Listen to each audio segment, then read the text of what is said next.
your gate agent. I will have an assistant, her name is Sue, she'll be here shortly. It is a pretty full flight today. It looks like we're going to have every seat taken on this aircraft today, which indicates to us we're going to run out of overhead space. So I'm going to be looking for a few volunteers that may not need the larger roller bag on board. I'd be happy to check into your final destination. Courtesy, no charge for this. It does go to baggage. So if you don't need that bag on the aircraft or carry around the airport there in Detroit, bring it up to me with your boarding pass and I will check it for you. Also, if we have any family around here now with car seats, stroller, they're going to need pink tags, just let me know. Bring it up with your boarding pass and I will provide one for you as well. Any assistive device that's going to need a pink tag, let me know and I'll walk over to you.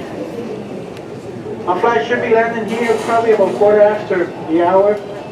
Once it's in, we'll have it declined, catered, cleaned.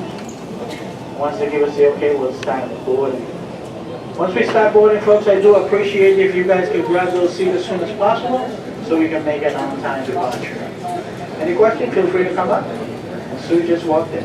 Thank you. Pets are prohibited inside the terminal building, except trained service animals in accordance with ADA standards. All comfort, companion, therapy, or emotional